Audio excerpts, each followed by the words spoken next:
वीर्यं करवावहै तेजस्विनावधीतमस्तु मा विद्विषावहै। ॐ शान्ति शान्ति शान्तिः। गुरुब्रह्मा गुरुविष्णु गुरुदेवो महेश्वरा गुरु साक्षात् परब्रह्म तस्मै श्री गुरवे नमः। तस्मै श्री गुरवे नमः। ಭಗವದ್ಗೀತೆಯ 6ನೇ ಅಧ್ಯಾಯವನ್ನು ಅಧ್ಯಯನ ಮಾಡ್ತಾ ಇದ್ದೇವೆ. ಅದರಲ್ಲಿ 39 ಶ್ಲೋಕಗಳನ್ನು ನೋಡಿದ್ದೀವಿ. 40ನೇ ಶ್ಲೋಕದಿಂದ ನೋಡಬೇಕಿವತ್ತು. ಒಳ್ಳೆಯದು. ಓಂ ಶ್ರೀ ಪರಮಾತ್ಮನೇ ನಮಃ. ಅಥ ಷಷ್ಠೋಧ್ಯಾಯಃ ಧ್ಯಾನಯೋಗಃ. ಶ್ರೀಭಗವಾನುವಾಚ ಪಾರ್ಥನೈವೇಹ ನಾಮುತ್ರ ವಿನಾಶಸ್ತಸ್ಯ ವಿದ್ಯತೆ ನ ಹಿ ಕಲ್ಯಾಣಕೃತ್ ಕಶ್ಚಿತ್ ದುರ್ಗತಿಂ ತಾತ ಗಚ್ಚತಿ. ಅರ್ಜುನನ ಪ್ರಶ್ನೆ, ಮನಸ್ಸು ಚಂಚಲವಾದದ್ದು, ಅದನ್ನು ಕಟ್ಟಿ ಹಾಕೋದು ಕಷ್ಟ ಅಂತ ಹೇಳಿದ. ಅದಕ್ಕೆ ಕೃಷ್ಣ ಹೇಳ್ದ, ಹೌದಪ್ಪ ಅದು ಕಷ್ಟ, ಆದರೆ ಸಾಧ್ಯ ಅಂತ. ಅದಕ್ಕೆ ವೈರಾಗ್ಯ ಮತ್ತು ಅಭ್ಯಾಸದಿಂದ ಮನಸ್ಸನ್ನು ಕಟ್ಟಾಕಬೇಕು ಅಂತ. ಆಯಿತು ಕೃಷ್ಣ, ಇಷ್ಟೆಲ್ಲ ಹೇಳಾಗಿದೆ, ಇವಾಗ ನೀನು ಹೇಳ್ತಿದ್ಯಾ ಇಷ್ಟೊಂದು ಅಂದಮೇಲೆ ನಾನು ಪ್ರಾರಂಭ ಮಾಡ್ಕೊಳ್ತೀನಿ ಸಾಧನೆಯನ್ನು. ಸಾಧನೆಯನ್ನು ಪ್ರಾರಂಭ ಮಾಡ್ಕೊಂಡ್ಮೇಲೆ ಅದು ಮುಗಿಸೋಕ್ಕಾಗದೆ ನನ್ನ ಮಧ್ಯ ಏನಾದರೂ ಇಲ್ಲ ಅಂತಾಗ್ಬಿಟ್ರೆ ಏನು ಮಾಡೋದು? ಏನಾಗುತ್ತೆ ಅಂಥವನಿಗೆ ಅಲ್ವಾ? ಅಂದರೆ ಅವನು ತಯಾರಾಗ್ತಾ ಇರ್ತಾನೆ, ಅವನ ಜೀವನ ಮುಗ್ದು ಹೋಗ್ಬಿಡತ್ತೆ ಅಂತ. ಆಯಿತಾ? ಒಂದು ಸಾಧನೆಯನ್ನು ಮಾಡಲಿಕ್ಕೆ ಪ್ರಾರಂಭ ಮಾಡ್ತಾನೆ, ಅವನ ಜೀವನ ಮುಗ್ದೋಗ್ಬಿಡತ್ತೆ. ಸಾಧನಾ ಮಾರ್ಗದಿಂದ ವಿಚಲಿತನಾದ ವ್ಯಕ್ತಿಯು ಸಿದ್ಧಿಯನ್ನು ಗಳಿಸದೆ ಉಭಯಭ್ರಷ್ಟನಾಗಿ ತುಂಡು ಮೋಡದ ಹಾಗೆ ಹಾಳಾಗುವುದಿಲ್ಲವೇ ಅಂತ. ಒಂದು ಅವನ ಜೀವನ ಕೊನೆ ಆಗ್ಬೋದು, ಇನ್ನೊಂದು ಮಧ್ಯದಲ್ಲಿ ಅವನ ಮನಸ್ಸು ವಿಚಲಿತ ಆಗಿ ಎಲ್ಲೋ ಬೇರೆ ಕಡೆ ತಿರುಗಿಬಿಡ್ಬೋದು. ಆವಾಗ ಅಂಥವನಿಗೆ ಏನಾಗುತ್ತೆ? ಇದು ನನ್ನ ಸಂಶಯ, ಇದನ್ನು ನೀನು ನಿವಾರಿಸು ಅಂತ ಕೃಷ್ಣನ ಕೇಳ್ತಾ ಇದ್ದಾನೆ. ಕೃಷ್ಣ, ನೀನಲ್ದಲೇ ಮತ್ತಾರು ನನಗೆ ಇದಕ್ಕೆ ಉತ್ತರ ಕೊಡಲಿಕ್ಕಾಗಲ್ಲ, ನೀನೇ ಉತ್ತರಿಸು ಅಂತ ಕೇಳ್ತಿದ್ದಾನೆ. ಅಂದರೆ ನಮ್ಮದೊಂದು ಜೀವನದ ಗುರಿ ಇದೆ, ಆ ಗುರಿ ಮುಟ್ಟಕ್ಕೆ ಮೊದಲೇ ನಮ್ಮ ಮನಸ್ಸು ವಿಚಲಿತ ಆಗೋಯ್ತು ಅಥವಾ ನಮ್ಮ ಜೀವನ ಕೊನೆ ಆಯಿತು ಅಂದರೆ ಅಂತ ಕೇಳಿದ್ದಾನೆ. ಅದಕ್ಕೆ ಭಗವಂತ ಏನು ಹೇಳ್ತಾನೆ? ಹೇ ಪಾರ್ಥ, ಯೋಗ ಭ್ರಷ್ಟನಿಗೆ ಇಹಪರಗಳಲ್ಲಿ ಎಲ್ಲಿಯೂ ಕೆಡುಕಿಲ್ಲ. ಹೇ ತಮ್ಮ, ಒಳ್ಳೆಯದನ್ನು ಮಾಡಿದವನು ಎಂದೂ ಕೆಡುವುದಿಲ್ಲ.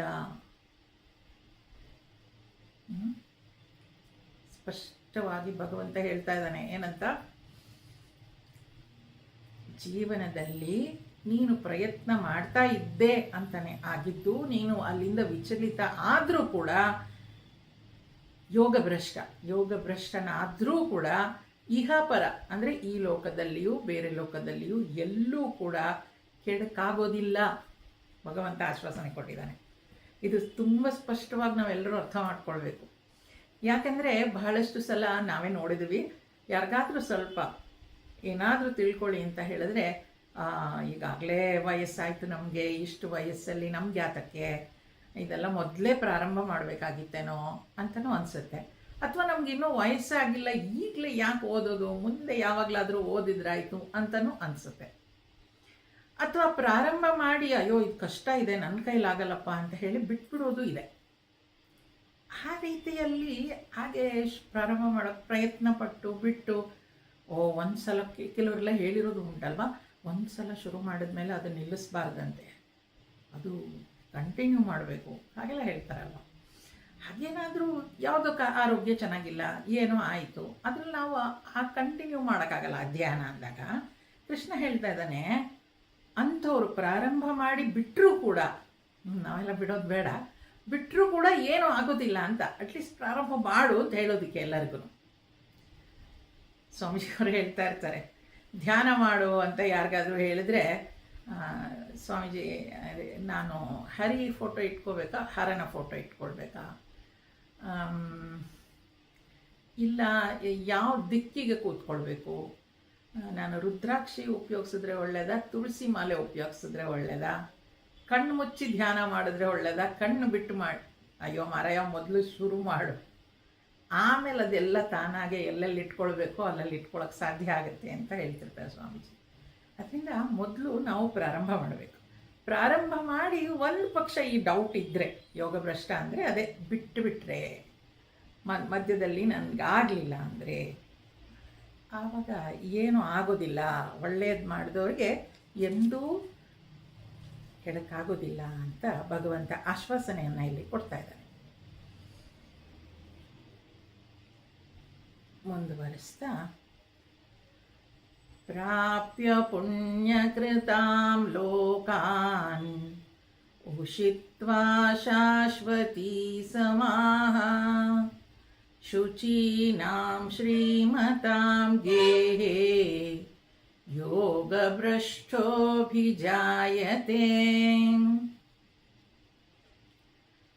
ಈಗ ಸಾಧನೆಯನ್ನು ಪ್ರಾರಂಭ ಮಾಡ್ಕೊಂಡು ಬಿಟ್ಟಿದ್ದಾರೆ.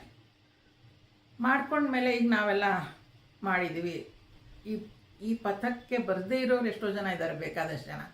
ಆದರೆ ಇದರಲ್ಲಿ ಬಂದು ಮುಂದುವರೆದವ್ರು ಎಷ್ಟೋ ಜನ ಇದ್ದಾರೆ. ನಾವು ಎಲ್ಲೆಲ್ಲಿದ್ದೀವಿ ಅಂತ ನಮಗೆ ಗೊತ್ತು.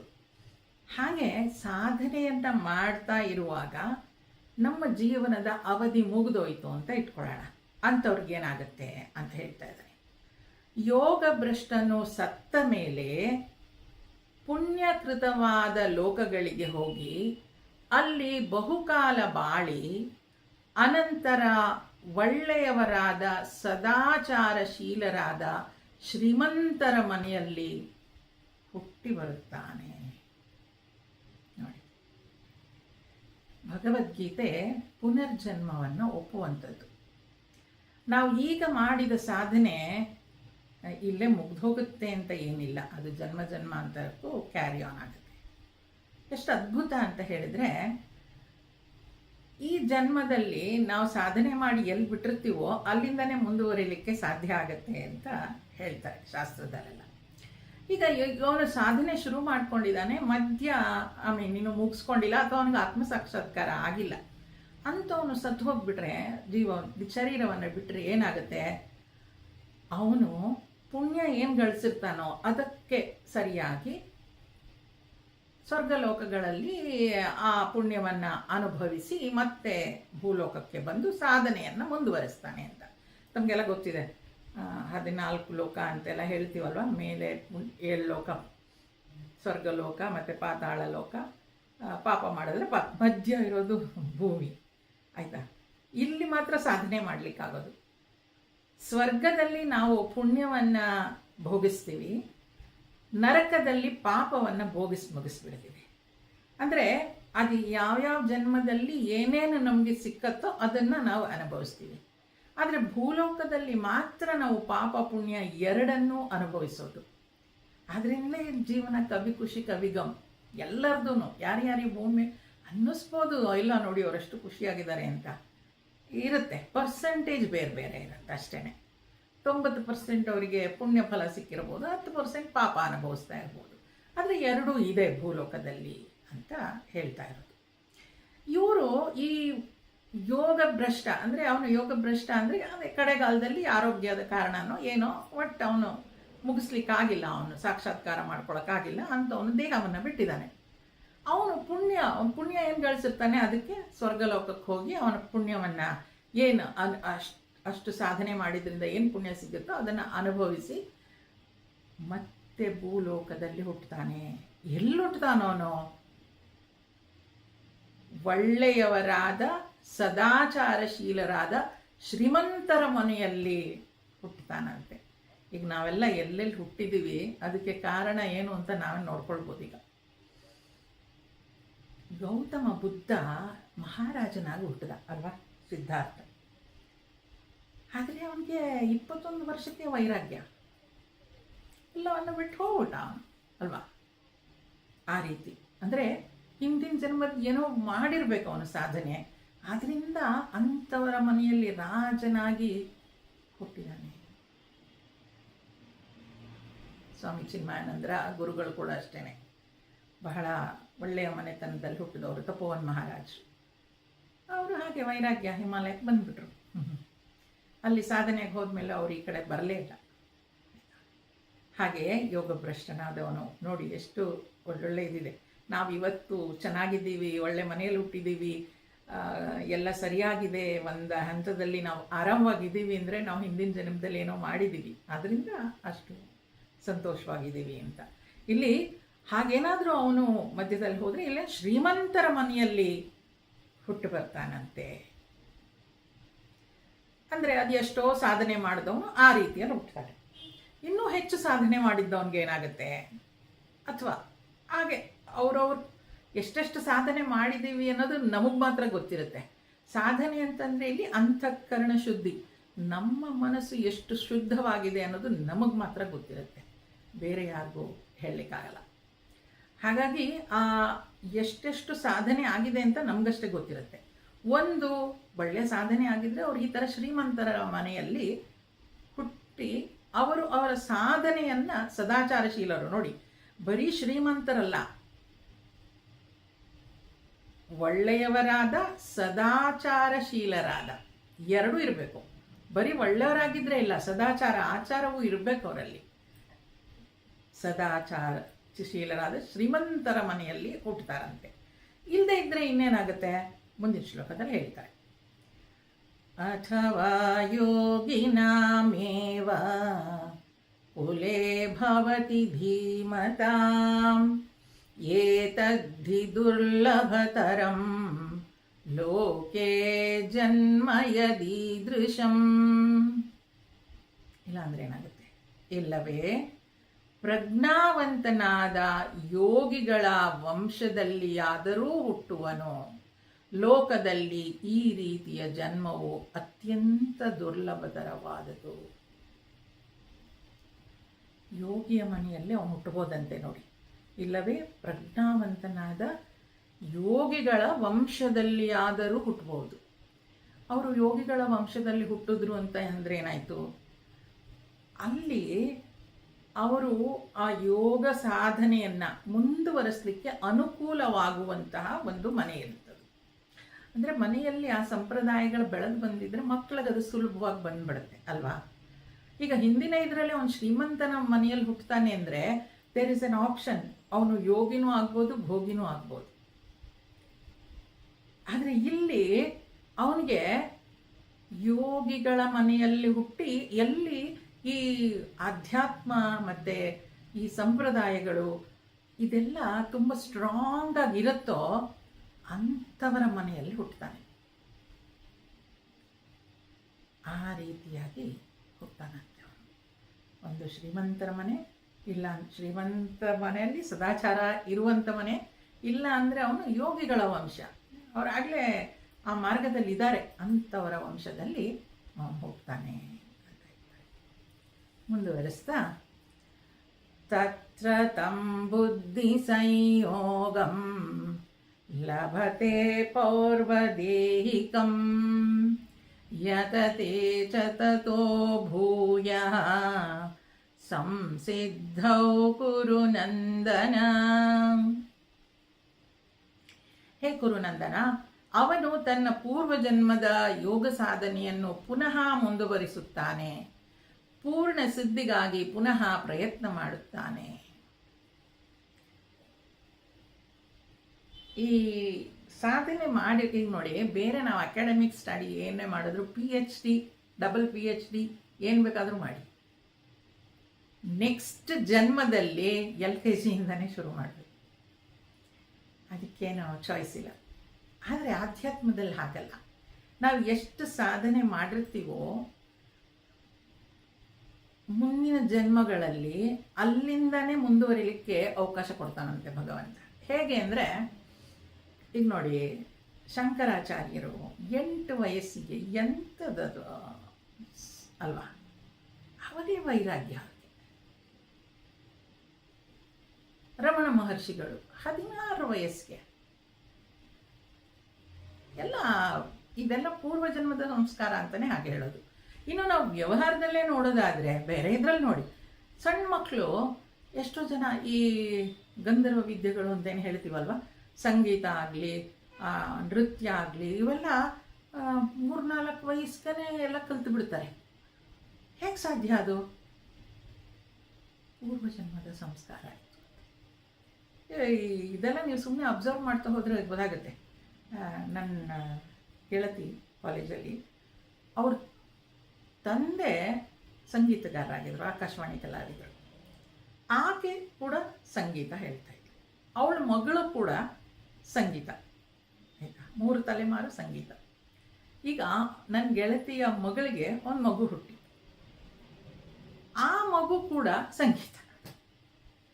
ಹೇಗೆ ಅಂತ ಹೇಳಿದ್ರೆ, ನನ್ನ ಗೆಳತಿಯ ಮಗಳೇ ಅವ್ರು ಯಾವುದೋ ಹಾಡು ಆಡ್ತಾ ಇದ್ರೆ ಅದಕ್ಕೆ ಇದನ್ನು 4-5 ವರ್ಷದ ಮಗು ಆ ಹಾಡಿನ ಸ್ವರ ಹೇಳ್ತಾ ಇತ್ತಂತೆ. ಇಲ್ಲ ಪೂರ್ವಜನ್ಮ ಸಂಸ್ಕಾರ ಅಂತ ಅದಕ್ಕೆ ಹೇಳೋದು. ಕಲ್ತರೂ ಅಷ್ಟು ಬೇಗ ಬರೋದಿಲ್ಲ ನೋಡಿ. ಹಾಗೆ ಈ ರೀತಿಯ ವಿದ್ಯೆಗಳೇನಿದೆ ಇವೆಲ್ಲವೂ ನಾವು ಎಲ್ಲಿ ಕಲ್ತು ಬಿಟ್ಟಿರ್ತೀವೋ ಅಲ್ಲಿಂದನೇ ಮುಂದುವರಿಸಲಿಕ್ಕೆ ಸಾಧ್ಯ ಆಗತ್ತಂತೆ. ಅದಕ್ಕೆ ಸ್ವಾಮೀಜಿಯವರು ನಮ್ಗೆ ಯಾವಾಗಲೂ ಒಂದು ಉದಾಹರಣೆ ಕೊಡ್ತಾ ಇದ್ರು. ಹೇಗಪ್ಪ ಅಂತ ಹೇಳಿದ್ರೆ, ಅವ್ರು ಹೇಳೋ ಉದಾಹರಣೆ ಹೇಳ್ತೀನಿ. ಯಾರೋ ಒಬ್ಬ ನಾಯರ್ ಕೇರಳದಲ್ಲಿ ಕೆಲಸ ಮಾಡ್ತಾ ಇದ್ದವನು, ಅವನಿಗೆ ಬೆಂಗಳೂರಿಗೆ ವರ್ಗ ಆಗುತ್ತೆ. ಅಲ್ಲಿ ಅವನು ಟೈಪಿಸ್ಟ್ ಆಗಿ ಕೆಲಸಕ್ಕೆ ಸೇರ್ಕೊಳ್ತಾನೆ. ಅವನು ಟೈಪಿಂಗ್ ಎಲ್ಲ ಚಂದದಲ್ಲಿ ಮಾಡಿದ್ಮೇಲೆ ಸೂಪರ್ವೈಸರ್ ಆಗ್ತಾನೆ. ಸೂಪರ್ವೈಸರ್ ಆಗಿ ಆಮೇಲೆ ಮ್ಯಾನೇಜರ್ ಆಗ್ತಾನೆ. ಆಮೇಲೆ ಆ ಕಂಪನಿಗೆ ಜನರಲ್ ಮ್ಯಾನೇಜರ್ ಏನೋ ಆಗ್ತಾನೆ. ಅವನು ಟೈಪ್ ಮಾಡ್ತಾ ಇದ್ದವನು ಅಲ್ಲಿಂದ ಇಲ್ಲಿಗೆ ಬಂದು ಟೈಪಿಸ್ಟ್ ಆಗಿ ಸೇರಿಕೊಂಡವನು ಅವನು ಮ್ಯಾನೇಜರ್ ಲೆವೆಲ್ಗೆ ಏರಿದ ಮೇಲೆ ಅವನೇನು ಟೈಪ್ ಮಾಡೋದು ಬೇಕಾಗೇ ಇರಲಿ, ಆಯಿತಾ. ಇದೆಲ್ಲ ಕೆಲವು ವರ್ಷಗಳಲ್ಲೇ ಆಗೋಗ್ಬಿಡುತ್ತೆ. ಅವನು ಟೈಪಿಂಗ್ ಎಲ್ಲ ಬಿಟ್ಬಿಟ್ಟಿರ್ತಾನೆ. ಅವನು ಮ್ಯಾನೇಜರ್ ಆಗಬೇಕಾನೆ. ಅವನು ಮ್ಯಾನೇಜರ್ ಆದಮೇಲೆ ಒಂದು 30-40 ವರ್ಷ ಇಲ್ಲೇ ಬೆಂಗಳೂರಲ್ಲಿ ಕೆಲಸ ಮಾಡ್ತಾನೆ. ಅದಾದ ನಂತರ ರಿಟೈರ್ ಆದಮೇಲೆ ಅವನು ತನ್ನ ಊರಿಗೆ ವಾಪಸ್ ಹೋಗ್ತಾನೆ, ಕೇರಳಕ್ಕೆ. ಹಾಗೆ ಅವನ ಗೆಳೆಯ ಆಗಿದೆ 65-70 ವರ್ಷ. ಅವನ ಗೆಳೆಯ ಮಾತಾಡಿಕೊಂಡು ಏನು ಮಾಡೋದು, ಟೈಮ್ ಪಾಸ್ ಮಾಡಬೇಕಲ್ಲ ಅಂತ ಹೇಳಿ ಇವನು ಯಾರು ಮ್ಯಾನೇಜರ್ ಆಗಿರ್ತಾನಲ್ಲ ಅವನು ಹೇಳ್ತಾನೆ, ನನ್ನ ಹತ್ರ ಒಂದು ಟೈಪಿಂಗ್ ಮೆಷಿನ್ ಇದೆ, ಮತ್ತೆ ಟೈಪಿಂಗ್ ಶುರು ಮಾಡೋಣ ಅಂತ ಹೇಳಿ. ಸರಿ, ಎಲ್ಲೆಲ್ಲೋ ಹುಡುಕಿ ಅಟ್ಟದ ಮೇಲಿದ್ದ ರೆಮಿಂಗ್ಟನ್ ಮೆಷಿನ್ ತಂದು ಟೈಪ್ ಮಾಡೋಕ್ಕೆ ಶುರು ಮಾಡ್ತಾನೆ. ASDF ಸ್ಪೇಸ್ ಸೆಮಿಕೋಲನ್ LKG ಎಲ್ಲ ಟೈಪ್ ಮಾಡೋಕ್ಕೆ ಶುರು ಮಾಡ್ತಾನೆ. ಅವನ ಜೊತೆ ಅವನ ಗೆಳೆಯನೂ ಮಾಡೋಕ್ಕೆ ಶುರು ಮಾಡ್ತಾನೆ. ಈ ಮ್ಯಾನೇಜರ್ ಆಗಿ ಕೆಲಸ ಮಾಡಿದವ ನಾಯರು ಹೋಗಿರ್ತಾನಲ್ವಾ, ಆ ನಾಯರು ಅದನ್ನು ತಗೊಂಡು ಅದ್ರ ಮೇಲೆ ಕೆಲಸ ಮಾಡೋಕ್ಕೆ ಶುರು ಮಾಡಿ ಒಂದೇ ವಾರದಲ್ಲಿ ಅವನಿಗೆ ಸ್ಪೀಡ್ ವಾಪಸ್ ಬಂದುಬಿಟ್ಟಿರುತ್ತೆ. ಇವನು ಆ ಥರ ಯಾವುದು ಪ್ರಾಕ್ಟೀಸ್ ಮಾಡಿಲ್ಲ, ಇವನ ಜೊತೆಗೋಸ್ಕರ ಸೇರ್ಕೊಂಡಿದ್ದಾನೆ ಅವನ ಗೆಳೆಯ. ಅವನು ಇನ್ನೂ ಹುಡುಕಿ ASDF ಹೊಡಿತಾ ಇದ್ದಾನೆ. ಆಯಿತಾ? ಯಾಕೆ ಇದನ್ನು ಹೇಳಿದ್ರು ಅಂದರೆ ನೋಡಿ, ಅಲ್ಲಿ ಆ ಅಭ್ಯಾಸ ಆಗಿದ್ದರಿಂದ 30 ವರ್ಷಗಳ ನಂತರವೂ ಅವನು ಬಂದು ಅದನ್ನು ಹಿಡಿದ ಕೂಡಲೇ ಹೇಗೆ ಅದು ಸ್ಪೀಡ್ ಪಿಕಪ್ ಆಗೋಯ್ತೋ, ನಮಗೂ ಕೂಡ ಈ ಅಧ್ಯಯನ ಅಭ್ಯಾಸ ಮಾಡಿದ್ದಿದ್ದರೆ ಅದು ಮುಂದಿನ ಜನ್ಮದಲ್ಲಿ ಕೂಡ ಅದು 30 ವರ್ಷ ಆಗಬೇಕು ಅಂತಿಲ್ಲ, ಎಷ್ಟೋ ವರ್ಷಗಳ ನಂತರ ಕೂಡ ಅಲ್ಲಿ ಅದು ಕನೆಕ್ಟ್ ಆಗಿಬಿಡುತ್ತಂತೆ. Within no time it is shown. ಎಷ್ಟೋ ಸಲ ನಾವೇ ನೋಡ್ತೀವಿ, ಅದ್ಭುತ, ನೆನ್ನೆ ಮೊನ್ನೆ ಒಂದು ಶ್ಲೋಕ ಓದ್ತಾ ಇದ್ರು, ಇವತ್ತೇನು ಎಷ್ಟೊಂದೆಲ್ಲ ಹೇಳಕ್ಕೆ ಶುರು ಮಾಡಿಬಿಟ್ಟಿದ್ದಾರೆ ಇವರು ಅಂತ ಅನ್ಸೋಕ್ಕೆ ಶುರು ಆಗಿಬಿಡುತ್ತೆ. ಯಾಕದು? ಪೂರ್ವಜನ್ಮದ ಸಂಸ್ಕಾರ. ಅದು ಯಾವಾಗ ಆ ವ್ಯವಸ್ಥೆ ನಮಗೆ ಸಿಗುತ್ತೋ, ಆ ವಾತಾವರಣ ನಮಗೆ ಸಿಗುತ್ತೋ, ಆಗ ಅದು ತಾನಾಗಿ ಅಲ್ಲಿ ಅರಳು ಬಿಡುತ್ತೆ ಅಂತ. ಆದ್ದರಿಂದ ಆಧ್ಯಾತ್ಮ ವಿದ್ಯೆ ಎಷ್ಟು ಮಾಡಿದ್ರೂ ಅದು ವ್ಯರ್ಥ ಇಲ್ಲ ಅಂತ ಇಲ್ಲಿ ಭಗವಂತ ಕೃಷ್ಣ ಹೇಳಿದ್ದಾನೆ. ಹೇ ಕುರುನಂದನ, ಅದನ್ನು ತನ್ನ ಪೂರ್ವಜನ್ಮದ ಯೋಗ ಸಾಧನೆ ಅವನು ತನ್ನ ಪೂರ್ವಜನ್ಮದ ಯೋಗ ಸಾಧನೆಯನ್ನು ಪುನಃ ಮುಂದುವರಿಸುತ್ತಾನೆ. ಪೂರ್ಣ ಸಿದ್ಧಿಗಾಗಿ ಪುನಃ ಪ್ರಯತ್ನ ಮಾಡುತ್ತಾನೆ. ಹಾಗಂತ ಈ ಶ್ಲೋಕಗಳೆಲ್ಲ ನೆನಪಿರುತ್ತೆ ಅಂತ ಅನ್ಕೋಬೇಡಿ. ಮಾನಸಿಕ ಸ್ಥಿತಿ ಅದು ಯೋಗ. ನಾನು ಮನಸ್ಸನ್ನು ಪ್ರಶಾಂತವಾಗಿ ಇಟ್ಕೊಳ್ಬೇಕು, ನನ್ನ ಸಾಧನೆಗೆ ನಾನು ತೊಡಗಬೇಕು, ಇನ್ಮೇಲಿಂದ ನಾನು ಅಧ್ಯಯನ ಮಾಡಬೇಕು, ಆ ವಾತಾವರಣ ಸಿಕ್ತು ಅಂತ ಹೇಳಿದ ಕೂಡಲೇ ಅದು ಪ್ರಾರಂಭ ಆಗೋಗ್ಬಿಡುತ್ತಂತೆ ವಿತಿನ್ ನೋ ಟೈಮ್. ಆ ರೀತಿಯಾಗಿ ಅಧ್ಯಯನ ಮಾಡೋದು ವೇಸ್ಟ್ ಆಗೋದಿಲ್ಲ ಅಂತ ಇಲ್ಲಿ ಸ್ವಾಮೀಜಿ ಹೇಳಿದ್ದಾರೆ. ಅದಕ್ಕೆ ಅವರು ಆ ಟೈಪ್ ರೈಟಿಂಗ್ ಇದ್ರದ್ದು ಉದಾಹರಣೆ ಕೊಟ್ಟರು, ಬಹಳ ಸುಂದರವಾದ ಉದಾಹರಣೆ.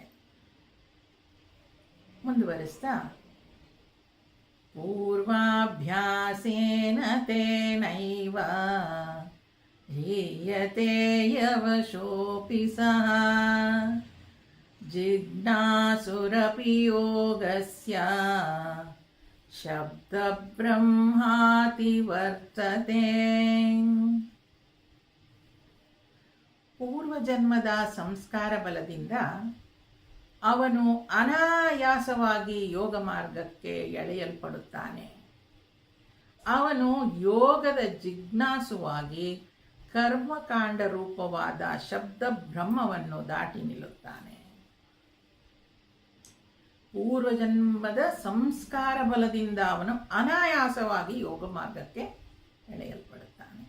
ಹುಡುಕೊಂಡು ಹೋಗ್ಬೇಕಾಗಿಲ್ಲ. ಅದೇ ನಾವೆಲ್ಲರೂ ಎಷ್ಟೋ ಸಲ ಬಹಳಷ್ಟು ಜನ ಹೇಳೋದು ಉಂಟು, ನಮ್ಗೆ ಇದೆಲ್ಲ ಮೊದಲೇ ಸಿಗಬೇಕಾಗಿತ್ತು. ಭಗವಂತ ಬಹುಶಃ ಕೊಟ್ಟಿರ್ತಾನೆ, ಆ ಸಂಸ್ಕಾರ ನಮ್ಮಲ್ಲಿ ಇರೋದಿಲ್ಲ, ಆದ್ದರಿಂದ ನಾವು ಅದನ್ನು ಇಟ್ಕೊಂಡಿರಲ್ಲ. He would have knocked at our doors many times. ನಾವು ಅಲರ್ಟ್ ಆಗಿರಲಿಲ್ಲ ಅಷ್ಟೇ. ಪೂರ್ವಜನ್ಮದ ಸಂಸ್ಕಾರ ಬಲದಿಂದ ಅವನು ಅನಾಯಾಸವಾಗಿ ಯೋಗ ಮಾರ್ಗಕ್ಕೆ ಎಳೆಯಲ್ಪಡುತ್ತಾನೆ. ಮತ್ತೆ ಮತ್ತೆ ಮತ್ತೆ ಮತ್ತೆ ತಂದು ಹಾಕ್ತಾನೆ. ನಿಮ್ಮ ಜೀವನದಲ್ಲೇ ನೀವು ಸ್ವಲ್ಪ ಯೋಚನೆ ಮಾಡ್ಕೊಂಡು ನೋಡಿ, ಯಾವಾಗ ಅವಕಾಶ ಸಿಕ್ತು, ಯಾವಾಗ ಉಪಯೋಗಿಸ್ಕೊಳ್ಳಿಲ್ಲ, ಹೊಸಾಗುತ್ತೆ ನಮಗೆ. ವಾಲ್ಮೀಕಿ ಏನಾಗಿದ್ದ ಅಲ್ವಾ? ಅವನ ಜನ್ಮ ಹೆಂಗೆ ತಕ್ಷಣ ಬದಲಾಗೋಗ್ಬಿಡ್ತು ಅಲ್ವಾ? ಯಾರು ಅಷ್ಟು ಎಲ್ಲನೂ ಅಷ್ಟೇ. ವಿಶ್ವಾಮಿತ್ರ ಇರ್ಬೋದು, ಕೆಳಗೆ ಬಿದ್ದ, ಆದರೆ ಮತ್ತೆ ಹೇಳಲಿಲ್ವ ಅವನು? ಹೇಗೆ ಅಷ್ಟೊಂದು ಬದಲಾವಣೆ? ಒಬ್ಬ ಡಕಾಯಿತನಾಗಿದ್ದವನು ವಾಲ್ಮೀಕಿ ಆಗಲಿಕ್ಕೆ ರಾಮಾಯಣ ಇದೆಲ್ಲ ಆಶ್ಚರ್ಯ ಅನ್ಸೋದಿಲ್ವಾ? ಆಗತ್ತೆ. ಹೇಗದು? ಪೂರ್ವಜನ್ಮದ ಸಂಸ್ಕಾರ ಬಲದಿಂದ. ಅದರಿಂದ ಅವನು ಅನಾಯಾಸವಾಗಿ ಯೋಗ ಮಾರ್ಗಕ್ಕೆ ಎಳೆಯಲ್ಪಡುತ್ತಾನೆ. ಮತ್ತು ಅವನು ಯೋಗದ ಜಿಜ್ಞಾಸುವಾಗಿ ಅವನು ಮುಂದುವರಿತಾನೆ. ಅಲ್ಲಿ ಅವನು ಏನು ಗಳಿಸ್ಬೇಕೋ ಅದನ್ನು ಗಳಿಸ್ತಾನೆ. ಹೇಗೆ ವಾಲ್ಮೀಕಿ ನೋಡಿ ಅಲ್ವಾ? ಆ ಥರ ಡಕಾಯಿತನ ಮಾಡ್ಕೊಂಡಿದ್ದವನು ಒಂದೇ ಸಲ ಬದಲಾಗಿ ವಾಲ್ಮೀಕಿ ಆಗಿದ್ದು. ಎಷ್ಟು ಅದ್ಭುತ ನೋಡಿ. ಆಗತ್ತೆ, ಬದಲಾಗಲಿಕ್ಕೆ ಎಲ್ಲರಿಗೂ ಸಾಧ್ಯ ಆಗತ್ತೆ. ಅಂದರೆ ಅವರವರ ಸಾಧನೆಗೆ ತಕ್ಕನಾಗಿ ಅವರವರಿಗೆ ಆ ಪರಿಸ್ಥಿತಿ ಒದಗಿದಾಗ ಅದು ಅರಳುತ್ತೆ. ಇದೆಲ್ಲ ಓದಿದಾಗ ನಾನೇ ನನ್ನ ಜೀವನದಲ್ಲಿ ಯಾವಾಗ ಬಂದು ಭಗವಂತ ಬಾಗಿಲು ತಟ್ಟದ ಅಂತ ನೋಡಿಕೊಂಡಾಗ ನಿಜವಾಗ್ಲೂ ಅದ್ಭುತ. ನಾನು 10ನೇ ಕ್ಲಾಸಲ್ಲಿ ಇರುವಾಗ ಪೂಜ್ಯ ಸ್ವಾಮಿ ಚಿನ್ಮಯಾನಂದರ ಪ್ರವಚನ ಕೇಳಿದ್ದು, ಮೊದಲನೇ ಟಾಪ್. ಅದು ಯಾಕೆ? ನನ್ನ ಕಾಲೇಜ್ ಪ್ರಿನ್ಸಿಪಾಲು ಶಾಂತಲಾ, ನೀನು ಸ್ವಾಮೀಜಿಯವರ ಪ್ರವಚನ ಕೇಳಬೇಕು ಅಂದಿದ್ದಕ್ಕೆ. ನಾನು ಹೋಗಿದ್ದವ್ರು ಇಂಗ್ಲೀಷ್ಗೆ. ಅವಾಗೇನು ನಮ್ಗೆ ವೇದಾಂತ ಅದು ಇದು ಗೊತ್ತಿಲ್ಲ. ಎಲ್ಲೋ ಮನೇಲಿ ಒಂದು ಸ್ವಲ್ಪ ವಚನಗಳು ಕೇಳಿದ್ವಿ, ಆಯಿತಾ. ಗುರುದೇವರ ದರ್ಶನ ನನಗಾಗಿದ್ದು 15 ವರ್ಷದವಳಿರುವಾಗ. ಅದಕ್ಕೆ ಮೊದಲು ಮಾತೆ ಮಹಾದೇವಿ ಅವ್ರದ್ದು ನಾನು 5ನೇ ಕ್ಲಾಸಲ್ಲಿರುವಾಗಲೇ ಅವ್ರ ಪ್ರವಚನ ಕೇಳಿದ್ದೆ. ಆಸಕ್ತಿನೂ ಇತ್ತು ನನಗೆ ವೇದಾಂತ ಪುಸ್ತಕಗಳು ಓದೋದ್ರಲ್ಲಿ ಎಲ್ಲ. ಅವಾಗೆಲ್ಲ ವಚನಗಳು ಓದ್ತಾ ಇದ್ವಿ. ಆಮೇಲೆ ಗುರುದೇವ್ ಸಿಕ್ಕರು, ಚಿನ್ಮಾನಂದರು. ಅದಾದ ನಂತರ ನನ್ನ ಆತ್ಮೀಯ ಗೆಳತಿ, ಅವರ ಅಜ್ಜ ಚತುರ್ವೇದಿಗಳು, ಅವ್ರ ತಂದೆ ಸಂಸ್ಕೃತ ಪಂಡಿತರು. ಅಲ್ಲೆಲ್ಲ ಏನು ಅಧ್ಯಯನ ಆಗಲೇ ಇಲ್ಲ, ಕಲೀಲೇ ಇಲ್ಲ. ಅಲ್ಲ ನೋಡಿ, ಹೇಗೆ ತಂದು ಕೊಡ್ತಾ ಇದ್ದಾನೆ ಭಗವಂತ ಅವಕಾಶಗಳನ್ನ, ಉಪಯೋಗಿಸ್ಕೊಳಕ್ಕೆ ನಮ್ಮಲ್ಲಿ ಸಂಸ್ಕಾರ ಬೇಕಲ್ಲ. ಇದಾದಮೇಲೆ ಬೆಂಗಳೂರಿಗೆ ಬಂದ್ವಿ. ಇದೆಲ್ಲ ಆಗಿದ್ದು ಬೇರೆ ಬೇರೆ ಊರುಗಳಲ್ಲಿ ಬಿಡಿ. ಬೆಂಗಳೂರಿಗೆ ಬಂದರೆ 2 ರೋಡ್ ಹಿಂದ್ಗಡೆ ಚಿನ್ಮಯ ಸೆಂಟರ್ ಇದೆ. ಹೇಗೆ ಭಗವಂತ ಒದಗಿಸ್ತಾನೆ, ಅನಾಯಾಸವಾಗಿ ಯೋಗ ಮಾರ್ಗಕ್ಕೆ ಎಳೆಯಲ್ಪಡುತ್ತಾನೆ. ಆದರೆ ಆವಾಗ ನಾನು ಹಿಡ್ಕೊಂಡೆ ಸರಿಯಾಗಿ.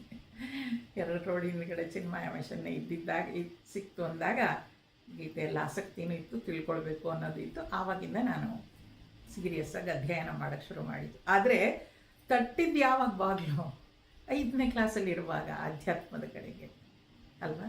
ಹಾಗೆ ನಿಮ್ಮ ಜೀವನದಲ್ಲೂ ನೋಡ್ಕೊಳ್ಳಿ, ಯಾವಾಗೋ ಬಾಗಿಲು ತಟ್ಟಿರ್ತಾನೆ, ಅದು ನಾವು ಗುರುತಿಸ್ಕೊಂಡಿರೋದಿಲ್ಲ ಅಷ್ಟೇ. ಯೋಗ ಮಾರ್ಗಕ್ಕೆ ಎಳೆಯಲ್ಪಡುತ್ತಾನೆ. ಅವನು ಯೋಗದ ಜಿಜ್ಞಾಸುವಾಗಿ ಕರ್ಮಕಾಂಡ ರೂಪವಾದ ಶಬ್ದಬ್ರಹ್ಮವನ್ನು ದಾಟಿ ನಿಲ್ಲುತ್ತಾನೆ. ದಾಟಿ ನಿಲ್ತಾನೆ ಅಂತ ಹೇಳಿದ್ರೆ ಅವನು ಆ ಸಾಕ್ಷಾತ್ಕಾರ ಮಾಡ್ಕೊಳ್ತಾನೆ ಅಂತ. ಎಷ್ಟು ಅದ್ಭುತ ಅಲ್ವಾ.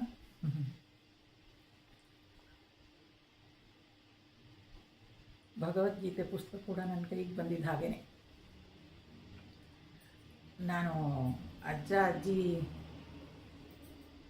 ಅವ್ರದ್ದು 50ನೇ ವೆಡ್ಡಿಂಗ್ ಆ್ಯನಿವರ್ಸರಿ ಮಾಡಿದಾಗ ಯಾರೋ ಒಂದು ಭಗವದ್ಗೀತೆ ಬುಕ್ಕು ಗಿಫ್ಟಾಗಿ ಕೊಟ್ಟರು. ಆ ಬುಕ್ ನಾನು ಅದನ್ನ ಈಗಲೂ ಇಟ್ಕೊಂಡಿದ್ದೀನಿ.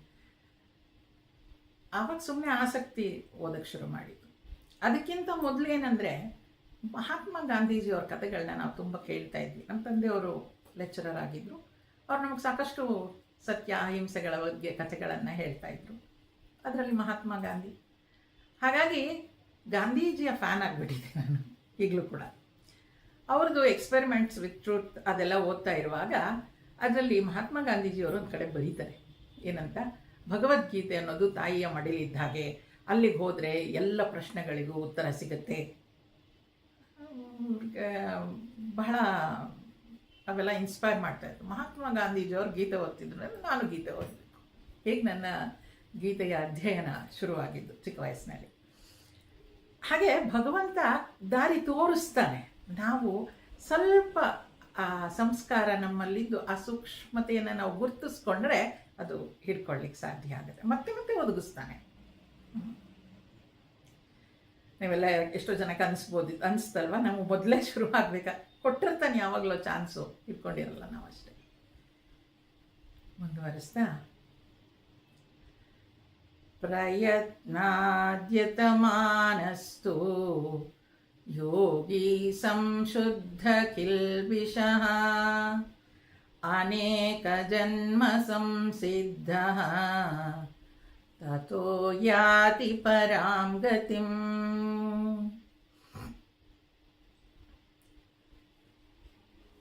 ನಿರಂತರ ಪ್ರಯತ್ನ ಮಾಡುತ್ತಿರುವ ಪಾಪರಹಿತನಾದ ಈ ಯೋಗಿಗೆ ಅನೇಕ ಜನ್ಮದ ಸಾಧನೆ ಫಲದಿಂದ ಮೋಕ್ಷವು ದೊರೆಯುತ್ತದೆ.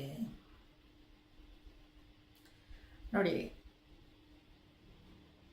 ನಿರಂತರ ಪ್ರಯತ್ನ ಮಾಡುತ್ತಿರುವ ಪಾಪರಹಿತನಾದ ಈ ಯೋಗಿಗೆ, ಯೋಗಿ ಅಂದರೆ ನಾನು ಹೇಳಿದೆ ಅಲ್ವಾ, ಯೋಗಿ ಅಂತ ಹೇಳಿದ್ರೆ ನಾವು ಒಳ್ಳೆ ಕೆಲಸ ಮಾಡ್ತಾ ಇದ್ದೀನಿ, ಪುಣ್ಯ ಫಲ ತಾನಾಗಿ ಸಿಗುತ್ತೆ, ಅದು ನಾವು ಬೇಕು ಬೇಡ ಅಂದ್ರೂ. ಆದರೆ ಅವನ ಗಮನ ಎಲ್ಲ ಎಲ್ಲಿರುತ್ತೆ, ಅವನ ಮನಸ್ಸನ್ನು ಪ್ರಶಾಂತವಾಗಿ ಇಟ್ಕೊಳ್ಳೋ ಕಡೆಗೆ ಯೋಗಿ. ನಾನು ಮನಸ್ಸನ್ನು ಪ್ರಶಾಂತವಾಗಿ ಇಟ್ಕೊಂಡು ನಾನು ಕೆಲಸ ಮಾಡ್ತಾ ಹೋಗ್ತೀನಿ, ಫಲ ತಾನಾಗಿ ಬರ್ತಾ ಹೋಗುತ್ತೆ ಅಂತ. ಈ ಡಸಂಟ್ ವರಿ ಅಬೌಟ್ ದ್ಯಾಟ್. ಪಾಪರಹಿತನಾಗಿ ಅಂತ ಹೇಳುವಾಗ ಅವನು ಯಾವ ಕೆಟ್ಟ ಕೆಲಸಗಳನ್ನು ಮಾಡ್ತಾ ಇಲ್ಲ ಅಂತ. ಅನೇಕ ಜನ್ಮದ ಸಾಧನೆ ಅಂತ ಹೇಳ್ತಾರೆ ಇಲ್ಲಿ. ಏನಪ್ಪ, ನಾವು ಇಷ್ಟು ಭಗವದ್ಗೀತೆ 2 ವರ್ಷ 3 ವರ್ಷ 4 ವರ್ಷದಿಂದ ಕೇಳ್ತಿದ್ವಿ, ಏನೂ ಆಗಲಿಲ್ಲ, ಯೋಚನೆ ಮಾಡೋದು ಬೇಡ. ಏಕೆ, ಅನೇಕ ಜನ್ಮದ ಸಾಧನೆಯ ಫಲದಿಂದ ಅಂತ ಹೇಳ್ತಾ ಇದ್ದಾರೆ.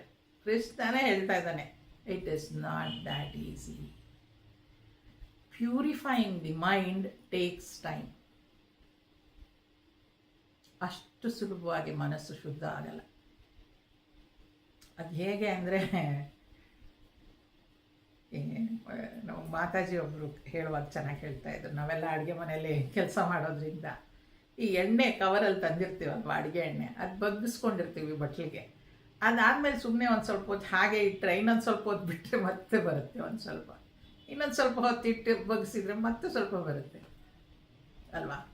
ಹಾಗೆ ಅದು ಅಂಟು ಇದ್ದೇ ಇರುತ್ತಲ್ಲಿ ಒಳಗಡೆ ಆ ಎಣ್ಣೆದು, ಪೂರ್ತಿ ಏನು ಬರೋದೇ ಇಲ್ಲ ನಮಗೆ. ಈ ನಮ್ಮ ಮನಸ್ಸು ಹಾಗೆ, ಅದು ಶುದ್ಧ ಆಗಿದೆ ಅಂತ ಅಂದ್ಕೊಳ್ಳೋವಷ್ಟರಲ್ಲಿ ಅದೇನೋ ಒಂದು ಅಶುದ್ಧದ್ದು ಆಗ್ಬಿಡುತ್ತೆ. So purity of mind it takes time. ಅದಕ್ಕೆ ಅದು ಅವ್ರು ಹೇಳ್ತಾ ಇರೋದು ಅನೇಕ ಜನ್ಮದ ಸಾಧನೆ ಅಂತ ಹೇಳುವಾಗ, ಮನಸ್ಸನ್ನು ಶುದ್ಧಗೊಳಿಸ್ಕೊಳ್ಳೋದಕ್ಕೆ ನಮ್ಗೆ ಸಾಕಷ್ಟು ಟೈಮ್ ಆಗೋಗ್ಬಿಡುತ್ತೆ. ಅನ್ಬೋದು ಎಲ್ಲರಿ ನಾವು ತುಂಬ ಒಳ್ಳೆಯವರು, ಶುದ್ಧವಾಗಿ ಇಟ್ಕೊಂಡಿದ್ದೀವಿ ಅಂತ. ಅವ್ರವ್ರಿಗೆ ಗೊತ್ತದು ಈ ಶುದ್ಧ ಎಷ್ಟೆಷ್ಟಿರುತ್ತೆ ಅಂತ. ಶುದ್ಧ ಅಂತ ಹೇಳುವಾಗ ಯಾರ ಬಗ್ಗೆನೂ ಯಾವ ಕ್ಷಣದಲ್ಲೂ ಕೆಟ್ಟ ಯೋಚನೆ ಕೂಡ ಬರಬಾರ್ದು, ಕನಸಲ್ಲೂ. That is the purity of mind.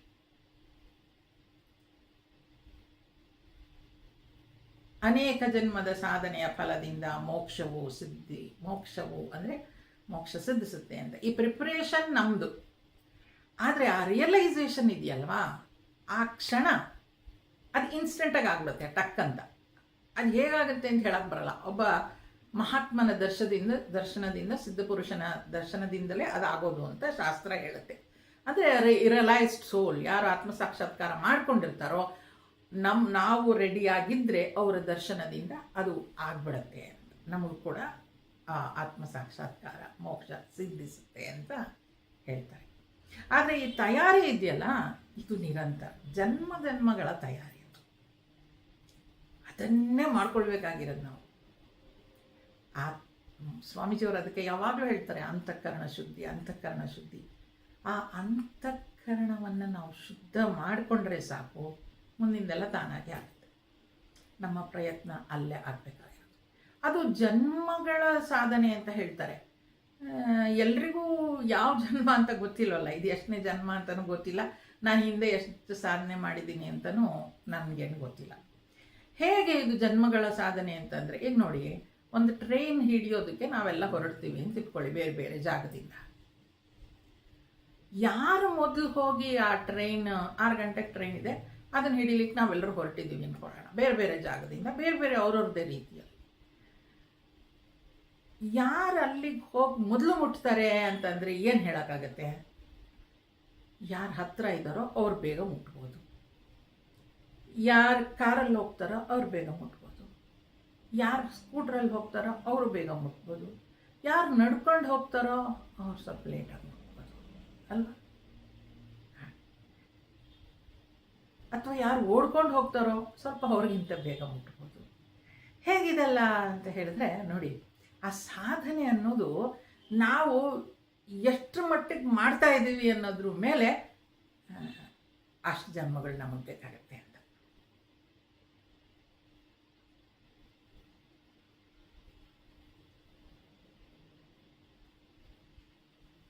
ಯಾರೋ ಗುರುಗಳು ಬಂದು ತಲೆ ಮೇಲೆ ಕೈ ಇಡೋದ್ರಿಂದ,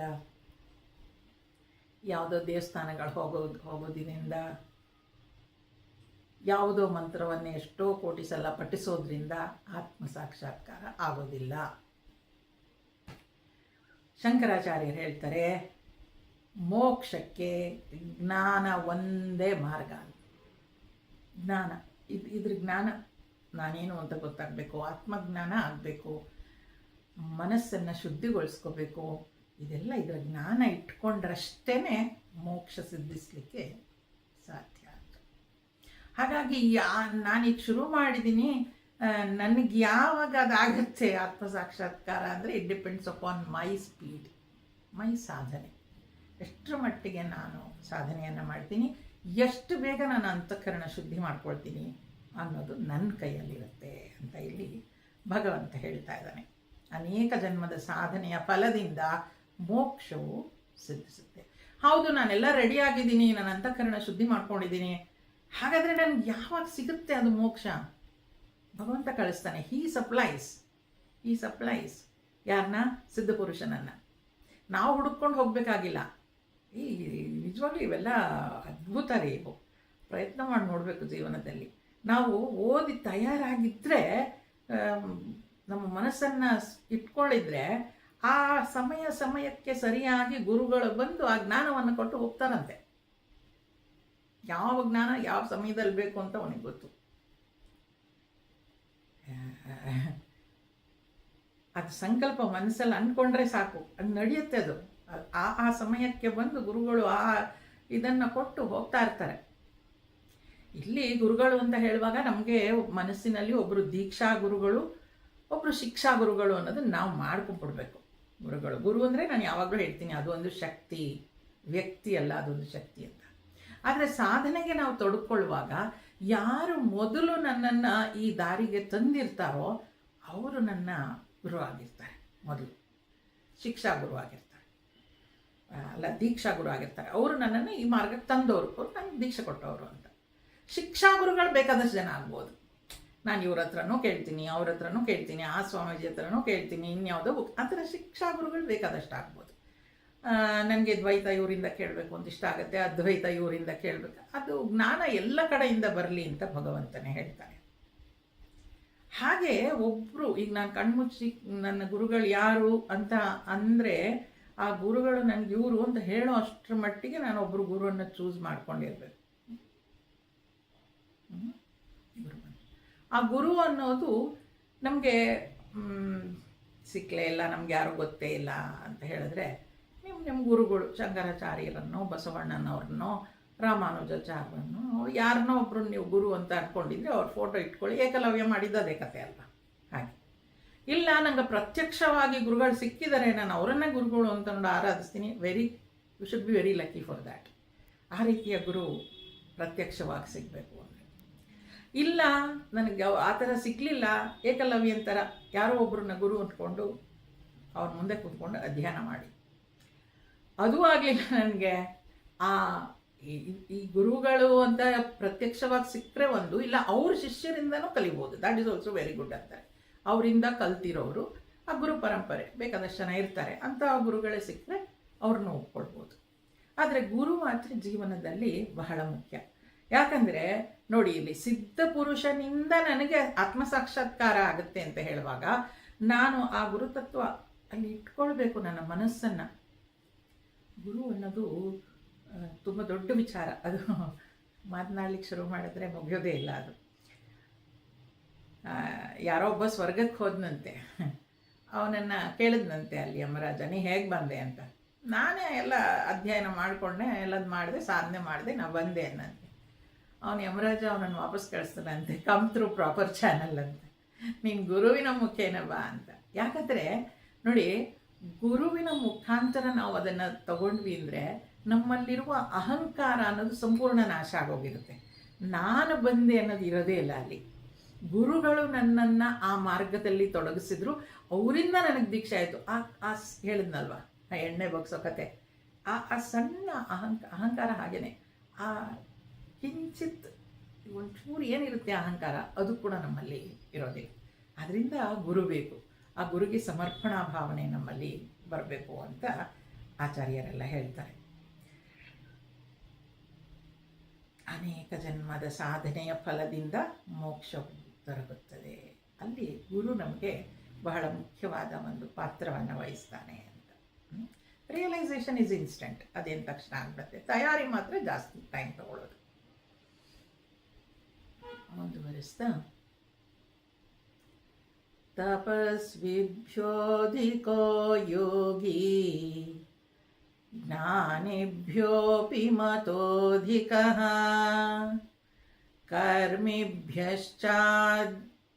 ಕರ್ಮಿಭ್ಯಶ್ಚಾಧಿಕೋ ಯೋಗಿ ತಸ್ಮಾತ್ ಯೋಗಿ ಭವಾರ್ಜುನ.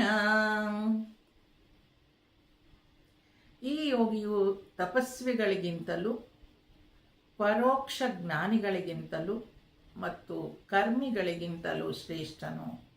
ಆದುದರಿಂದ ಹೇ ಅರ್ಜುನ, ನೀನು ಯೋಗಿಯಾಗೋ.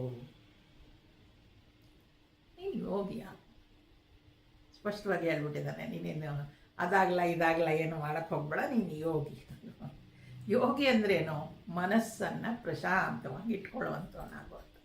ಹೇಗದಾಗೋದು ನೋಡಿ, ನಮಗೆ ಅಂತರಂಗ ಶುದ್ಧಿನೂ ಆಗಬೇಕು, ಬಹಿರಂಗ ಶುದ್ಧಿನೂ ಆಗಬೇಕು ಅಲ್ವಾ? ಬಹಿರಂಗ ಶುದ್ಧಿ ಹೇಗಾಗತ್ತೆ ಅಂದರೆ, ನಾನು ಮಾಡುವ ಕರ್ಮ ಇರ್ಬೋದು, ಏನೇ ಕೆಲಸಗಳು ಹೊರಗಡೆ ಏನೇನು ಮಾಡ್ತೀನಿ, ಬಹಿರಂಗವಾಗಿ ನಾನು ಏನೇನು ಮಾಡ್ತೀನಿ, ಯಾರ ಹತ್ರ ಮಾತನಾಡ್ತೀನಿ, ಯಾವ ಕೆಲಸವನ್ನು ಮಾಡ್ತೀನಿ, ಅದೆಲ್ಲವೂ ಶುದ್ಧವಾಗಿರಬೇಕು ಅಂತ ಅನ್ನುವಾಗ ಅದೆಲ್ಲ ಶುದ್ಧ. ಬಹಿರಂಗ ಹೇಗೆ ಶುದ್ಧ ಆಗ್ಲಿಕ್ಕೆ ಸಾಧ್ಯ? ಜಪದಿಂದ, ಪೂಜೆಯಿಂದ, ನಾಮಸ್ಮರಣೆಯಿಂದ. ಅದೆಲ್ಲ ಬೇಕಾ? ಬೇಕು. ಬಹಿರಂಗ ಶುದ್ಧಿ ಆಗಬೇಕು ಅಂದರೆ. ಅಂತರಂಗ ಶುದ್ಧಿ ಆಗಬೇಕು ಅಂದರೆ ಹೇಗೆ? ಮೆಡಿಟೇಷನ್, ಧ್ಯಾನ. ಆ ಅಂತರಂಗ ಶುದ್ಧಿ ಬಹಿರಂಗ ಶುದ್ಧಿ ಆದಾಗ ದಟ್ ಈಸ್ ಫೈನಲ್ ಸಾಕ್ಷಾತ್ಕಾರ ಆಗೋಗುತ್ತೆ. ಅಂತರಂಗ ಶುದ್ಧಿ ಬಹಿರಂಗ ಶುದ್ಧಿ ಎರಡೂ ಆಗಬೇಕು. ಇದಕ್ಕೆ ಒಂದ್ಸಲ ಮಾತಾಜಿಯವರು ಒಂದು ಉದಾಹರಣೆ ಕೊಟ್ಟಿದ್ರು. ಏನಂದರೆ, ಈಗ ನನ್ನ ಹತ್ರ ಒಂದು ಪಿಸ್ತೂಲ್ ಇದೆ. ಯಾಕ್ರಿ ಅಧ್ಯಾತ್ಮದಲ್ಲಿ ಪಿಸ್ತೂಲು? ಉದಾಹರಣೆ, ಪಿಸ್ತೂಲ್ ಇದೆ ಒಂದು ಮನೆಯಲ್ಲಿ, ಅದನ್ನು ನಾನು ಉಪಯೋಗಿಸೇ ಇಲ್ಲ, ಹಾಗೇ ಇದೆ. ಆದರೆ ನಾನು ಅದನ್ನು ಉಪಯೋಗಿಸ್ಬೇಕು ಅಂದರೆ ಅದನ್ನು ರೆಡಿಯಾಗಿ ಇಟ್ಕೊಂಡಿರ್ಬೇಕು ಯಾವಾಗಲೂ. ಹೇಗದು? ಪಿಸ್ತೂಲ್ ಯಾವಾಗ ಉಪಯೋಗಕ್ಕೆ ಬರುತ್ತೋ ಆವಾಗ ತೆಗೆದು ಹೊಡೆಯೋಣ? ಇಲ್ಲ, ಅದು ಹೊರಗಡೆ ಎಲ್ಲ ಒರೆಸಿ ಕ್ಲೀನಾಗಿಡಬೇಕು. ಒಳಗಡೆ ಅದು ಬುಲೆಟ್ ಎಲ್ಲ ಸರಿಯಾಗಿ ಹೋಗ್ತಾ ಇದೆಯಾ ಅದೆಲ್ಲ ನೋಡ್ಕೊಳ್ಬೇಕು. ಅದೆಲ್ಲ ಆಯಿಲಿಂಗ ಏನು ಗೊತ್ತಿಲ್ಲ, ಆಯಿಲ್ ಮಾಡ್ತಾರಾ ಇಲ್ವಾ ಪಿಸ್ತೂಲ್ಗೆ. ಒಟ್ಟು ಅದು ಚಂದದಲ್ಲಿ ಇಟ್ಕೊಳ್ಬೇಕು. ಅದೆಲ್ಲ ಮಾಡಿ ರೆಡಿ ಇಟ್ಕೊಂಡಿದ್ರೆ ಬೇಕಾದಾಗ you can aim and shoot. ಏನು? Pull the trigger. ಅದು ಒಂದೇ ಉಳಿಸ್ಕೊಂಡಿರೋದು, ಇನ್ನೆಲ್ಲ ಸರ್ವಿಸ್ ಮಾಡಿ ಚಂದದಲ್ಲಿ ಇಟ್ಕೊಂಡಿದ್ದೀವಿ ಅದನ್ನು. ಹಾಗೆ ಈ ಮನಸ್ಸನ್ನು ಕೂಡ ಅಂತರಂಗ ಶುದ್ಧಿ ಬಹಿರಂಗ ಶುದ್ಧಿ ಎರಡನ್ನೂ ಮಾಡಿಕೊಂಡಿದ್ರೆ ಆ ಸಾಕ್ಷಾತ್ಕಾರ ಆಗಲಿಕ್ಕೆ ಸಾಧ್ಯ ಆಗುತ್ತೆ. ಅದಕ್ಕೆ ಈ ಯೋಗಿಯು ತಪಸ್ವಿಗಳಿಗಂತ ಅವನು ಬರೀ ತಪಸ್ಸು ಮಾಡ್ಕೊಂಡಿರೋ ಅಲ್ಲ, ಅವನು ಪರೋಕ್ಷ ಜ್ಞಾನಿಗಳಿಗಿಂತ. ಪರೋಕ್ಷ ಜ್ಞಾನಿ ಅಂದರೆ ಅವನು ಎಲ್ಲ ನೋಡಿ, ಈ ಅಧ್ಯಯನದಲ್ಲಿ ನಾವು ಒಂದು ತಿಳ್ಕೊಳ್ಬೇಕು. ದೇರ್ ಆರ್ 2 ಟೈಪ್ಸ್ ಆಫ್ ಏನದು ವೇದಾಂತಿನ್ಸ್ ಅಂದರೆ professors of philosophy and philosophers. ಯಾವಾಗಲೂ ಹೇಳ್ತಾ ಇರ್ತೀನಿ ನಾನು ಇದನ್ನು. ಪ್ರೊಫೆಸರ್ಸ್ ಆಫ್ ಫಿಲಾಸಫಿ ಅಂದರೆ ಅವ್ರು ಎಲ್ಲವನ್ನು ಓದ್ಬಿಟ್ಟಿದ್ದಾರೆ. ನಾನೇನು ಪ್ರಸ್ಥಾನತ್ರಯ ಅಂತ ಹೇಳಿದೆ, ಭಾಗವತ, ರಾಮಾಯಣ, ಮಹಾಭಾರತ ಎಲ್ಲವನ್ನು ಪ್ರೊಫೆಸರ್. ಇಂಥ ಶ್ಲೋಕದಲ್ಲಿ ಇಂಥ ಕಡೆ ಇಂಥದ್ದು ಬರುತ್ತೆ, ಇಂಥದ್ದಿದೆ, ಪಟ ಎಲ್ಲ ಹೇಳ್ಬಿಡ್ತಾರೆ. They are called professors of philosophy. ಅದನ್ನೇನೋ ಅವ್ರ ಜೀವನದಲ್ಲಿ ಅಳವಡಿಸ್ಕೊಳ್ಬೇಕು ಅಂತಿಲ್ಲ. ಫಿಲಾಸಫರ್ಸ್ ಅಂದರೆ ಅವರು ಅಲ್ಪ ಸ್ವಲ್ಪ ಏನು ತಿಳ್ಕೊಂಡಿದ್ದಾರೆ ಆ ಮಾರ್ಗದಲ್ಲಿ ಅವ್ರು ನಡೀತಾ ಇದ್ದಾರೆ ಅಂತ. ಈಗ ನೀವು ಡಿಸೈಡ್ ಮಾಡಬೇಕು, ನಾನು ಪ್ರೊಫೆಸರ್ ಆಫ್ ಫಿಲಾಸಫಿ ಆಗಬೇಕಾ, ಫಿಲಾಸಫರ್ ಆಗಬೇಕಾ? ಇನ್ನೂ ಗೀತೆ 6ನೇ ಅಧ್ಯಾಯ ಇದೆ, ಇದನ್ನು ಓದಬೇಕು. ಆಮೇಲೆ ಅದೇನೋ ಸ್ತೋತ್ರಗಳು ಅಂತಿದ್ರು, ಅವನ್ನೆಲ್ಲ ಓದಬೇಕು. ಆಮೇಲೆ ಇನ್ನೇನೋ ಪ್ರಸ್ಥಾನತ್ರಯದಲ್ಲಿ ಉಪನಿಷತ್ತು ಅಂದರು, ಅವನ್ನ ಓದಬೇಕು. ಎಷ್ಟೊಂದಿದೆ ಓದೋದಕ್ಕೆ. ಒಂದಾದ್ಮೇಲೆ ಒಂದು ಓದಿ ಮುಗಿಸ್ಬಿಡೋಣ, ಇಟ್ಕೊಂಡು ಹೋದ್.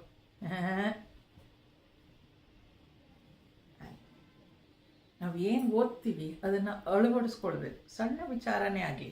ಎಷ್ಟೋ ಜನ ಹೇಳ್ತಾರೆ ಭಗವದ್ಗೀತೆಯನ್ನು ಓದುವಾಗ ಧರ್ಮ ಅಷ್ಟೇ ನಿಂತೋಗ್ಬಿಡುತ್ತಂತೆ, ಅವ್ರು ಮುಂದೆ ಓದ್ಲಿಕ್ಕೆ ಬೇಕಾಗದೇ ಇಲ್ಲ. ಆ ಧರ್ಮದ ವಿಚಾರ ತಿಳ್ಕೊಂಡು ಅದರಲ್ಲೇ ಅವ್ರು ಸಾಧನೆ ಮಾಡ್ಕೊಂಡಿದ್ದಾರಂತೆ ಎಷ್ಟೋ ಜನ.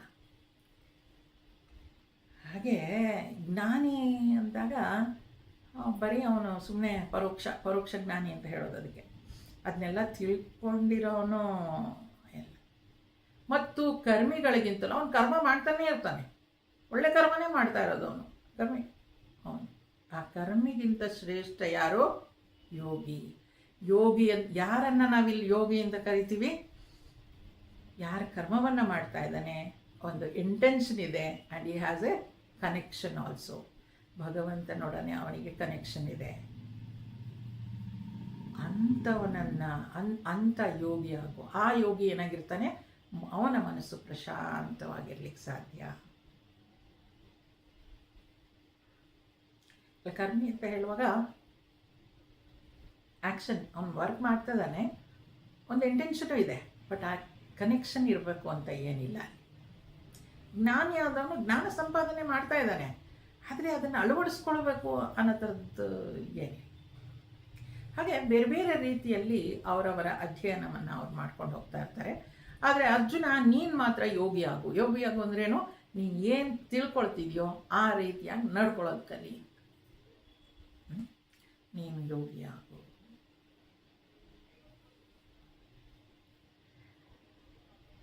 ಬೇರೆ ಬೇರೆ ರೀತಿಯ ಧ್ಯಾನಗಳು ಇರುತ್ತೆ, ಅದರಲ್ಲಿ ಆಗಲಿ, ಅದು ಮಾಡ್ಕೊಳ್ತಾರೆ ಹಾಗೆ ಅಂತ.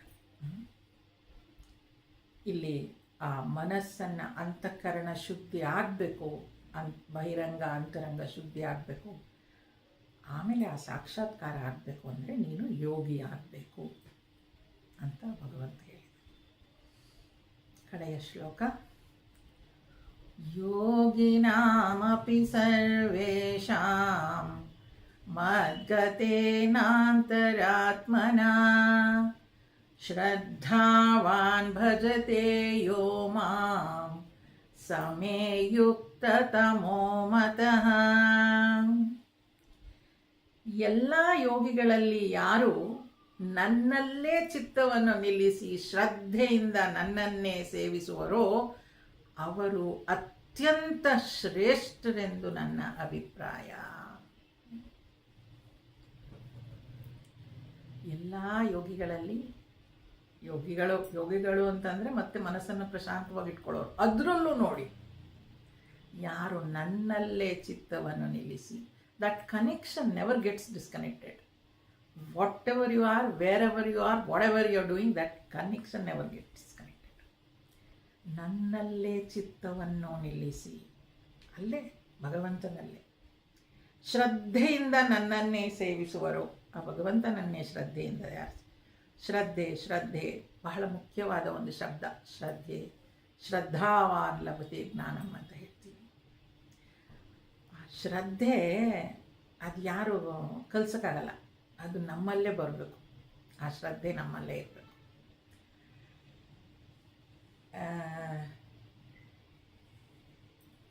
ಸ್ವಾಮೀಜಿ ಅವರೊಂದು ಉದಾಹರಣೆ ಕೊಡ್ತಾರೆ, ಶ್ರದ್ಧೆ ಅಂದರೆ ಏನು ಅಂತ ಹೇಳೋಕ್ಕೆ. ಶ್ರದ್ಧೆ ಈಸ್ ಆ್ಯಕ್ಚುಲಿ, ಗುರುದೇವ್ ಪ್ರಕಾರ ಡೆಫಿನೇಷನ್ ಇರೋದು, it is faith with intellectual conviction ಅಂತ. ಫೇತ್ ವಿತ್ ಇಂಟಲೆಕ್ಚುಯಲ್ ಕನ್ವಿಕ್ಷನ್ ಅಂತ. ಫೇತ್ ಅಂದರೆ ಅದು ಮೂಢನಂಬಿಕೆನೂ ಆಗ್ಬೋದು. ಈ ಕೆಲವೆಲ್ಲ ಇಂಗ್ಲೀಷ್ ಟ್ರಾನ್ಸ್ಲೇಷನ್ ಮಾಡೋದು ಕಷ್ಟ ರೀ. ಇದು ಹಾಗೂ ಹೀಗೂ ಕನ್ನಡದಲ್ಲಿ ಹೇಳ್ಬೋದು ಈ ಶಬ್ದಗಳನ್ನ, ಇಂಗ್ಲೀಷಲ್ಲಿ ಹೇಳೋದು ಸ್ವಲ್ಪ ಕಷ್ಟನೇ ಅದು. ಹಾಂ, ಶ್ರದ್ಧೆ ಅಂತಂದರೆ ಏನು ಅಂದರೆ, ಈಗ ಒಂದು ಗುಲಾಬಿ ಹೂವಿದೆ, ಅದು ನಿಜವಾದ ಹೌದು ಅಲ್ವೋ ಅಂತ ಹೋಗಿ ನಾನು ಮುಟ್ಟು ನೋಡ್ಬೋದು. ಮುಟ್ಟು ನೋಡಿದೆ, ಅದು ರಿಯಲ್ ಅನ್ನಿಸ್ತಾ ಇದೆ. ಅದನ್ನು ಇನ್ನೂ ಡೌಟ್ ಬಂತು ಅಂದರೆ ಐ ಕ್ಯಾನ್ ಸ್ಮೆಲ್ ಇಟ್, ಅದನ್ನು ಪರಿಮಳ ನೋಡ್ಬೋದು. ಆ ಪರಿಮಳ ನೋಡಿದಾಗಲೂ ಹೌದು ಅನ್ನಿಸ್ತಾ ಇದೆ. ಆದರೂ ನನಗೆ ಡೌಟ್ ಇದೆ ಅಂತ ಹೇಳಿದ್ರೆ ಒಂಚೂರು ಒಂದು ಎಲೆ ಕಿತ್ತು ತಿಂದು ನೋಡ್ಬೋದು, ಟೆಸ್ಟ್ ಮಾಡಿ. ಆ ಅವಕಾಶ ನನಗಿದೆ. Then finally I can conclude, ಹೌದು ಇದು ರೋಸ್ ಅಂತ, ಇದು ಗುಲಾಬಿ, ಕೆಂಪು ಗುಲಾಬಿ, ಪನ್ನೀರ್ ಗುಲಾಬಿ ಏನೋ. ಆದರೆ ಈ ಶಾಸ್ತ್ರದಲ್ಲಿ ಹೀಗೆ ಮಾಡು ಅಂತ ಹೇಳಿದ್ದಾರೆ. ಮನಸ್ಸನ್ನು ಪ್ರಶಾಂತವಾಗಿ ಇಟ್ಕೊ, ಅಂತಃಕರಣ ಶುದ್ಧಿ, ಬಹಿರಂಗ ಶುದ್ಧಿ ಹೀಗೆ ಮಾಡ್ಕೊ.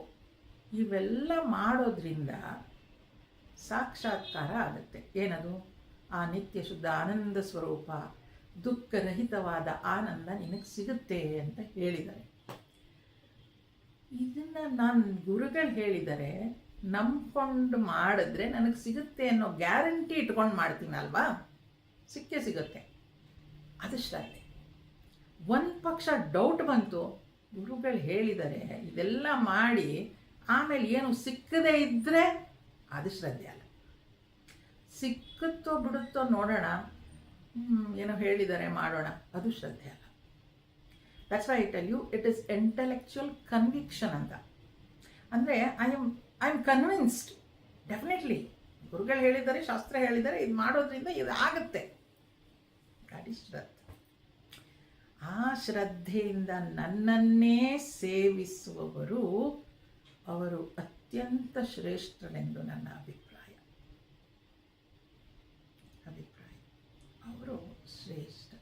ಈ ಶ್ರದ್ಧೆ ಅನ್ನೋದು ಬರೀ ಶಾಸ್ತ್ರದಲ್ಲಲ್ಲ, ನಮ್ಮಲ್ಲೇ ನಾವು ನೋಡ್ತೀವಿ. ಎಷ್ಟು ಶ್ರದ್ಧೆ ಇಟ್ಟು ಓದ್ತಾ ಇದ್ದಾರೆ ಅಂತ ಹೇಳ್ತೀವಲ್ವ, ಎಷ್ಟು ಶ್ರದ್ಧೆ ಇಟ್ಟು ಗಮನ ಇಟ್ಟು ಕೆಲಸ ಮಾಡ್ತಾ ಇದ್ದಾರೆ ಅಲ್ವಾ. ಆ ಥರ ಬಹಳಷ್ಟು ಶ್ರದ್ಧೆ ಅಂತಂದರೆ ಅದು ಅವರಾಗಿ ಆ ನಂಬಿಕೆಯನ್ನು ಇಟ್ಕೊಂಡು ಮಾಡುವಂಥದ್ದು. ನಮ್ಮಲ್ಲಿ ಬೇರೆ ಬೇರೆ ಕಡೆಯಿಂದ ಎಲ್ಲ ಈ ಕ್ಲಾಸಿಗೆ ಜಾಯ್ನ್ ಆಗ್ತಾರೆ. ಒಬ್ಬರು ಅಮೆರಿಕಾಯಿಂದನೂ ಜಾಯ್ನ್ ಆಗ್ತಾರೆ, ಜಯಂತಿ ಹೆಬ್ಬಾಳೆ ಅಂತ. ಅವರ ಗೆಳತಿ ಇಲ್ಲೇ ಬೆಂಗಳೂರಲ್ಲಿರೋದು. ಅವ್ರಿಗೆ ಹೇಳಿ ಕ್ಲಾಸ್ಗೆ ಅಟೆಂಡ್ ಮಾಡ್ಸೋಕ್ಕೆ ಹೇಳಿರೋದು. ನಮಗೂ ಅವ್ರಿಗೂ ಟೈಮ್ ಡಿಫ್ರೆನ್ಸ್ ಇದೆ. ಅಮೆರಿಕಾದಲ್ಲಿ ಇರೋದವರು ಟೈಮ್ ಡಿಫ್ರೆನ್ಸ್ ಅವ್ರಿಗೆ ಬಹುಶಃ ಈಗ ಬೆಳಗಿನ ಜಾವ 5 ಗಂಟೆನೋ 4 ಗಂಟೆನೋ ಆಗಿರುತ್ತೆ. ಆದರೆ ಅವರು ನನ್ನ ಕ್ಲಾಸ್ ಸೇರ್ಕೊಂಡಾಗಿಂದ ಒಂದು ದಿನವೂ ತಪ್ಪಿಸಿಲ್ಲ. ಅದು ಶ್ರದ್ಧೆ. ಅದಕ್ಕಿಂತ ಅದ್ಭುತವಾದ ವಿಷಯ ಏನು ಗೊತ್ತಾ, ಚಳಿ ಇರಲಿ ಮಳೆ ಇರಲಿ, ನನ್ನ ಗೆಳತಿ ಹೇಳ್ತಾಯಿದ್ರು ಇಲ್ಲಿಯವರು, ಅವರು ಅಷ್ಟೊತ್ತಿಗೆ ಎದ್ದು ಸ್ನಾನ ಮಾಡಿಕೊಂಡು ರೆಡಿಯಾಗಿ ಗೀತೆಯನ್ನು ಕೇಳಿ ಕೂತ್ಕೊಳ್ತಾರಂತೆ. ಇದು ಶ್ರದ್ಧೆ. ಇದನ್ನು ನಾವು ಯಾರು ಕಲಿಸ್ಲಿಕ್ಕಾಗಲ್ಲ ಅಥವಾ ಹೇರ್ಲಿಕ್ಕೂ ಆಗಲ್ಲ ಅಲ್ವಾ. ಶ್ರದ್ಧಾವಾನ್ ಲಭತೆ ಜ್ಞಾನ, ಅದು ಶ್ರದ್ಧೆ. ಹಾಗೆ ಆ ಶ್ರದ್ಧೆಯಿಂದ ನನ್ನನ್ನೇ ಸೇವಿಸುವವರು ಅವರು ಅತ್ಯಂತ ಶ್ರೇಷ್ಠರೆಂದು ನನ್ನ ಅಭಿಪ್ರಾಯ. ಬಹುಶಃ ನಿಮ್ಮ ಮನಸ್ಸಲ್ಲೇ ಅನಿಸ್ಬೋದಲ್ವ ಈಗ ಎಷ್ಟು ಶ್ರೇಷ್ಠ ಅಂತ. ನೋಡಿ, ಅದು ತಾನಾಗೆ ಆ ಪದವಿಯನ್ನು ತಗೊಂಡ್ಬಿಡತ್ತೆ. ಅದು ಯಾರು ನಂಗೆ ಅವ್ರಿಗೆ ಯಾರು ಹೇಳಿದ್ದಕ್ಕೆ ಗೊತ್ತಾಯ್ತು, ಇದ್ದಿದ್ರೆ ಅವ್ರ ಪಾಪ ಯಾವತ್ತೂ ಹೇಳ್ಕೊಂಡವರಲ್ಲ. ಅದು ಶ್ರದ್ಧೆ. ಭಗವಂತ ಹೇಳ್ತಾನೆ, ಎಲ್ಲ ಯೋಗಿಗಳಲ್ಲಿ ಯಾರು ನನ್ನಲ್ಲೇ ಚಿತ್ತವನ್ನು ನಿಲ್ಲಿಸಿ, ನನ್ನಲ್ಲೇ ಆ ಭಗವಂತನಲ್ಲೇ ಮನಸ್ಸಿಟ್ಟು ಶ್ರದ್ಧೆಯಿಂದ ನನ್ನನ್ನೇ ಸೇವಿಸುವರೋ ಅವರು ಅತ್ಯಂತ ಶ್ರೇಷ್ಠರೆಂದು ನನ್ನ ಅಭಿಪ್ರಾಯ. ಅವರು ಅತ್ಯಂತ ಶ್ರೇಷ್ಠವಾದ ವ್ಯಕ್ತಿಗಳು ಅಂತ ಭಗವಂತ ಇಲ್ಲಿ ಹೇಳ್ತಾ ಇದ್ದಾನೆ.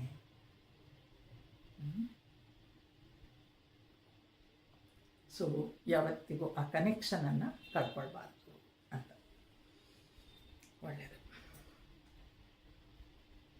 ಓಂ ತತ್ಸದಿತಿ ಶ್ರೀಮದ್ಭಗವದ್ಗೀತಾಸು ಉಪನಿಷತ್ಸು ಬ್ರಹ್ಮವಿದ್ಯಾಯಾಂ ಯೋಗಶಾಸ್ತ್ರೇ ಶ್ರೀಕೃಷ್ಣಾರ್ಜುನ ಸಂವಾದೇ ಆತ್ಮಸಂಯಮಯೋಗೋ ನಾಮ ಷಷ್ಠೋಧ್ಯಾಯ.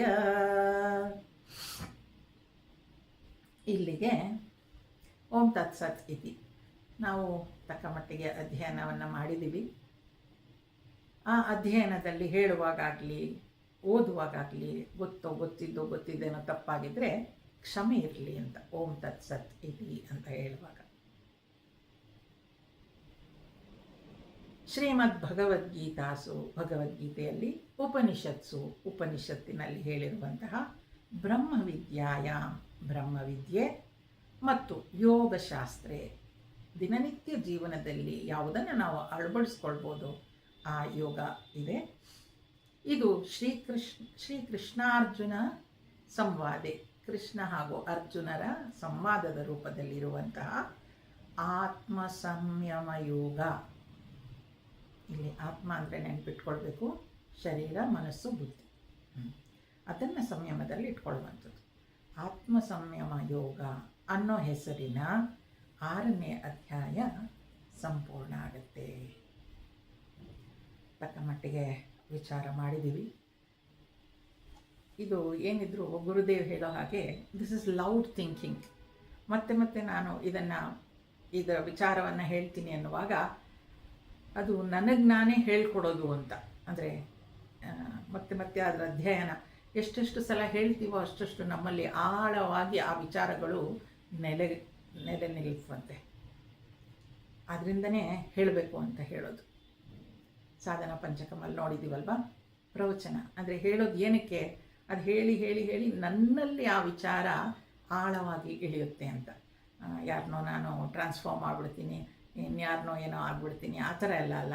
ಸ್ವಾಮೀಜಿಯವ್ರು ಹೇಳೋದು ಅದೇ, ಇಷ್ಟು ದಿನ ನೀನು 6ನೇ ಅಧ್ಯಾಯ ಮಾಡಿದೆಯಲ್ಲ, ಯಾರು ಒಂದು ಕ್ಷಣನೂ ತಪ್ಪದಂಗೆ ಕೇಳಿರೋದು ಅಂದರೆ ಅದು ನಾನು ಮಾತ್ರ. ಯಾಕೆ, ನಾನೇ ಅದನ್ನು ಹೇಳ್ತಾ ಇರೋದ್ರಿಂದ ನಾನು ಕೇಳಿರ್ತೀನಿ ಸಂಪೂರ್ಣವಾಗಿ. ಬೇರೆಯವ್ರ ಮನಸ್ಸು ಆ ಕಡೆ ಈ ಕಡೆ ಕೆಲವು ಸಲ ಹೋಗಿರ್ಬೋದು, ಹೋಗಿಲ್ದೇನೂ ಇರ್ಬೋದು, ಆದರೆ ಗ್ಯಾರಂಟಿಯಾಗಿ ಕಲ್ತಿರೋದು ಯಾರು, ನಾನು. ಅದರಿಂದ ಈ ರೀತಿಯ ಒಂದು ಸಾಧನೆಗೆ ತಾವೆಲ್ಲ ಕೇಳ್ತೀರಾ ಅಂತ ನಾನು ಕೂಡ ಅಧ್ಯಯನ ಮಾಡ್ಕೊಂಡು ಬರ್ತೀನಿ. ನನಗೆ ಏನು ತಿಳಿದಿರುತ್ತೋ ಅದನ್ನು ನಿಮ್ಮ ಜೊತೆ ಹಂಚ್ಕೊಂಡಿರ್ತೀನಿ. ಈ ಸುಂದರವಾದ ಅನುಭವ ಕೊಟ್ಟ ತಮ್ಮೆಲ್ಲರಿಗೂ ಅನಂತ ಅನಂತ ಧನ್ಯವಾದಗಳು. 7ನೇ ಅಧ್ಯಾಯ ಮುಂದಿನ ವಾರ ಪ್ರಾರಂಭ ಮಾಡೋಣ. ಅಲ್ಲಿ ನಿಲ್ಲಿಸ್ತೇನೆ. ಅಸತೋ ಮಾ ಸದ್ಗಮಯ ತಮಸೋ ಮಾ ಜ್ಯೋತಿರ್ಗಮಯ ಮೃತ್ಯೋರ್ಮಾ ಅಮೃತಂಗಮಯ. ಓಂ ಶಾಂತಿ ಶಾಂತಿ ಶಾಂತಿ. ಹರಿ ಓಂ. ಶ್ರೀ ಗುರುಭ್ಯೋ ನಮಃ. ಹರಿ ಓಂ.